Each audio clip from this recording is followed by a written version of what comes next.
दोस्तों नमस्ते, स्वागत है आपका मेरे इस वीडियो में। पिछले कई महीनों से एएसआई के आर्कियोलॉजिस्ट एलिफेंटा आइलैंड पर एक्सकैवेशन कर रहे हैं और इस दौरान उन्हें दो बेहद दुर्लभ कॉपर प्लेट्स मिली है। इन कॉपर प्लेट्स ने न केवल महाराष्ट्र के इतिहास को नए अध्याय दिए हैं बल्कि इतिहास के कई अनसुलझी कड़ियों को जोड़ा है।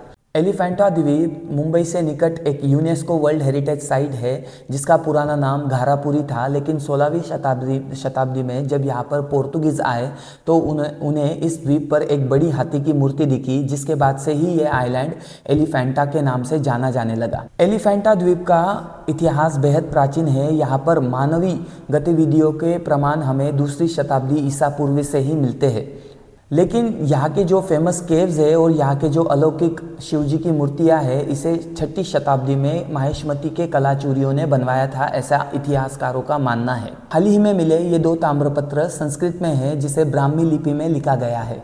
इसमें से जो अधिक प्राचीन ताम्रपत्र है इसका संबंध त्रैकुटक वंश से है, जो कि इस क्षेत्र में 3री और से 5वीं शताब्दी में प्रभावशाली थे।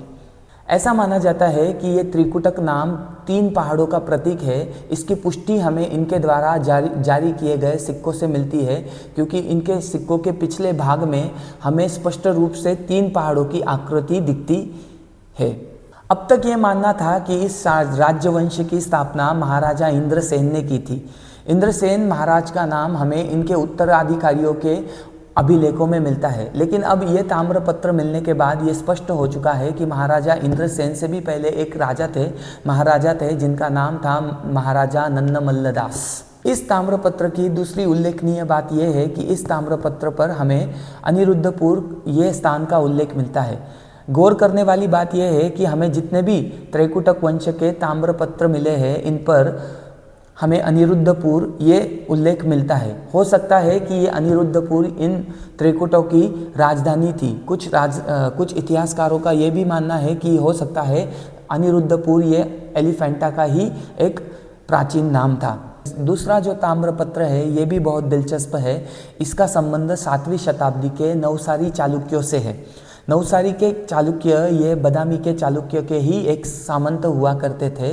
इस राजवंश की स्थापना महाराजा धराश्रया जयासिम्हा वर्मन ने की थी, जो बदामी के चालुक्य सम्राट पुलकेशिन द्वितीय के ही बेटे थे। ये ताम्रपत्र अभी तक पूरी तरीके से साफ नहीं हो पाया है, लेकिन इसके ऊपर जो सील है इससे हमें पता चलता है कि ये ताम्रपत्र महाराजा जयाश्रया मंगल रस का है, जो नवसारी चालुक्यों के ही एक शासक थे।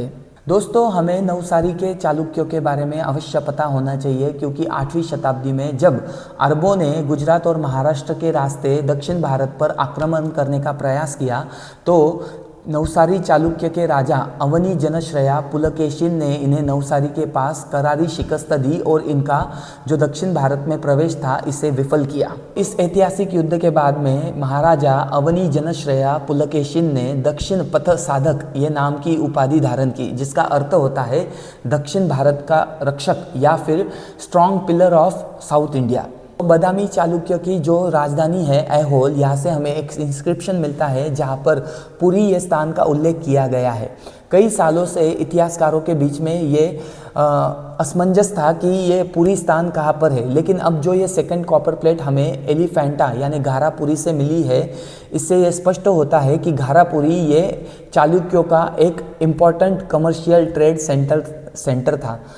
अभी तक ये सेकंड कॉपर प्लेट को रीड करना यानी डिसाइफर करना बाकी है। जब ये कॉपर प्लेट रीड कर ली जाएंगी तो कई नए ऐतिहासिक राज खुलेंगे। इसके बाद हम इस पर एक नया वीडियो फिर से बनाएंगे। अभी के लिए धन्यवाद।